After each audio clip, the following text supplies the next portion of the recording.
Hello, uh, this is another installment of my video newsletter for the month of February. Today is February 13th. It is quite cold outside, so hopefully all of you guys are staying warm indoors.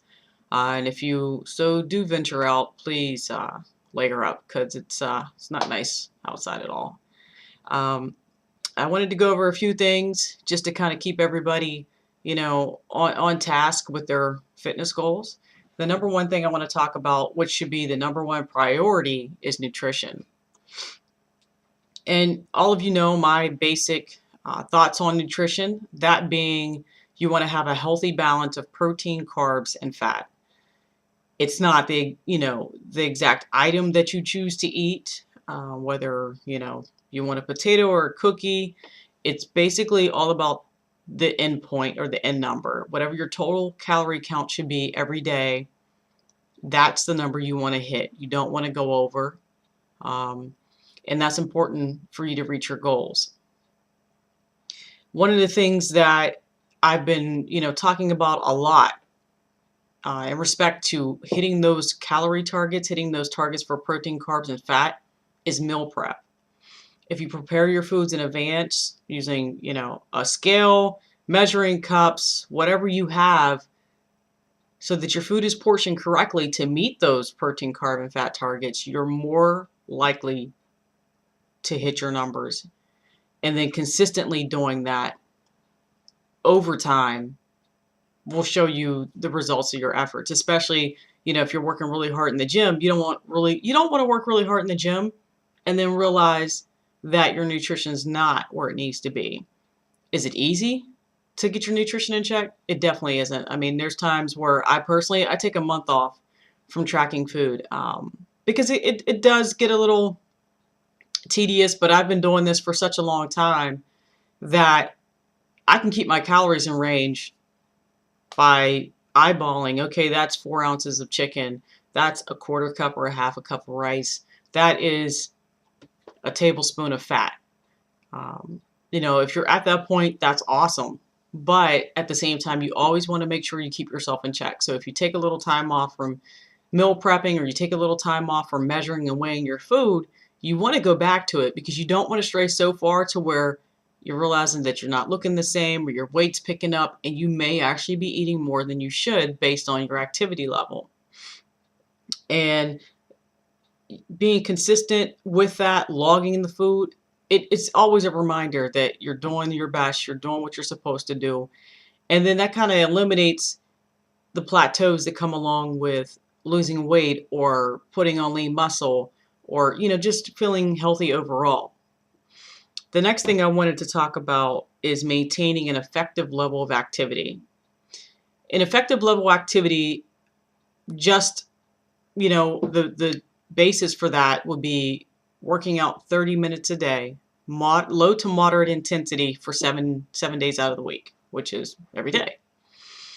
Then you have the second option, which is 45 minutes of intense exercise, 45 minutes, 5 days a week. I will tell you what I do.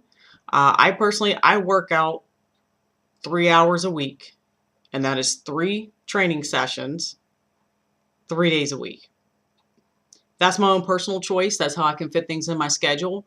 But my workouts are intense. They do not qualify to the low or moderate rating. Now, if I was going to do low to moderate, I would make an adjustment. I would move my workouts to being, 5 days a week at least, but they would be on that moderate intense and not so much on the low point.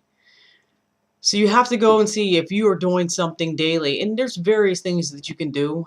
Some of you carry Fitbits. You keep track of your steps, and that's the best way to know if you're keeping up with your daily activity. If you're hitting 10,000 steps, that is definitely a good benchmark for if you're keeping up your activity throughout the day. The 30 minutes doesn't have to be all at once. You could work out 15 minutes in the morning before you get your day started, and maybe you're not a morning person, but that 15 minutes can be scheduled, it can be done, and at the end of the day, you don't have to think about how you were too tired to do it because you already did. And that calorie burn goes with you for the rest of the day. It helps you physically, it helps you mentally. I personally prefer to work out in the morning. I don't have time to work out in the evening, and if I tried to squeeze it in, my effort would not be the same as if I did it in the morning. And we're all different. Some people prefer to work out in the evening, and that's fine. You have to pick the time of day that's best for you, but you have to put in the work. You have to do it. Um, and that's really the only way to get to where you want to be. Uh, Another thing I wanted to talk about is just keeping yourself in a positive mind frame. Being positive sets the pace for the things you do on a daily basis. So when you get up in the morning and maybe your day's not going too well, dwelling on those things for an extended period of time throughout the day just puts you more in like a slump. It puts you in a bad mood. So you got to try to find things to pick you up, maybe interacting with others instead of keeping to yourself, so that maybe others that have more of a positive outlook that particular day could actually build you up and make you feel better about yourself. Positive thinking has such a great impact on your health. It's less stressful. And when you have stress on your body fights you back. It starts to break down, and stress is really not good for anybody. And I have my own personal experience with that, and it's, you have to go and take care of yourself. You have to be more positive about your thinking and take one day at a time with everything you do. Your meal planning, your exercise, just your own personal family life and things like that. You have to find the positive things in everything, because stress is no good for it's no good for anybody. So that's all I have. If you have any questions, you can always email me, text me, call me. You guys know how to reach me. If you know anybody who wants to train with me, please give them my information. I'll be willing to talk with them and give them a consult over the phone or in person as to what I could possibly do to help them get a little healthier and make some changes in their life. So stay warm and have a good weekend.